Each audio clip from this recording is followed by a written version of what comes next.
I'm here to tell you how our physical well-being emerges out of close relationships, and I'll do it in under 5 minutes by speaking a little fast and loose. But to prove I'm a bona fide friggin' academic, I'll give you footnotes. Ready, set, go.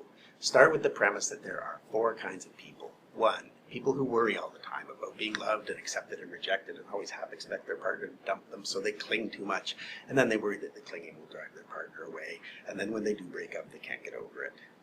2, people who are too cool for their own good. They don't need someone else, and it bugs them when their partner depends on them or complains that they are distant or can't commit or crap like that. 3, people who feel screwed because they want to be loved and accepted and close, but they're afraid or they can't trust other people because they've been treated too badly before. 4, people who want to be loved and to love and feel at home with intimacy and really wonder what you're thinking, but who can also make it on their own if they have to. And the medical charts of these 4 kinds of people are totally different. Avoidant people don't go to the doctor enough. They don't trust their doctors and they don't follow advice. They get backaches and headaches and they don't exercise and they don't wear seatbelts, but they do smoke.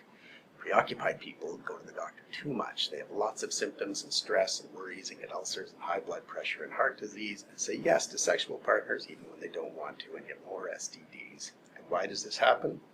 Because we are very social apes. A whole bunch of our wiring and chemistry is dedicated to being with each other. Because 4 million years ago, our ancestors started to walk on 2 legs, and a little while later, they started popping out babies with big smart brains, and then they got stuck because their brains couldn't get any bigger because babies with huge heads can't fit through a pelvis that is built for walking. So we evolved to pop the little buggers out with medium-sized brains and grow them up to bipedal geniuses after the fact, and that's where attachment comes in. We are totally built, from the deep recesses of our brains to the cute little eyes on our faces, to fall in love with babies and worry about them and wonder what they're thinking and protect them from bad guys and cold drafts and tigers. Now, the better our ancestors got at this and protected their adorable little babies, the bigger their brains grew and the better they worked to imagine what other people were thinking and read little gestures and figure out that people don't always say what they mean. And it took longer and longer to grow these interpersonal experts up until they were ripe enough to ride the bus by themselves and go get a job, and we ended up a very, very social species. And we've got the wiring and the chemistry to do it. We have molecules that burst into our blood vessels and bathe our brains every time we get a warm and welcome hug, which help us to trust and commit to a partner. And those same molecules heal wounds and reduce inflammation and control our body's stress response. And we have molecules that make us look hard for the one we most want to be with, and also make us want things like booze and macaroni and cheese that soothe us if that person rejects us and leaves us feeling insecure and alone. We have nature's narcotics that make us feel great and shield us from pain, and we have pain itself that looks about the same in our brains, whether it is the pain of a burn or a cut, or the pain of feeling rejected when nobody wants to play with you. We have steroids and adrenaline and cytokines and all friggin' kinds of little molecules that are exactly what we need to deal with the stressful crap that life throws at us, but chip away at our health when they swim around in our systems too often for too many decades. And guess what causes us the most stress?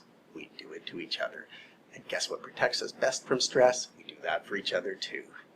And so not only do the dismissing and preoccupied and fearful people among us act in ways that do not guard their health, but their bodies work in ways that are not healthy.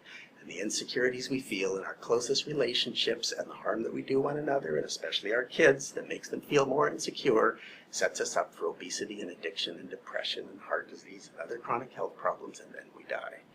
But the support that we provide to each other, even and especially within the attachment bonds of committed relationships and family, is also one of the most powerful forces that we have to protect us against illness and disease.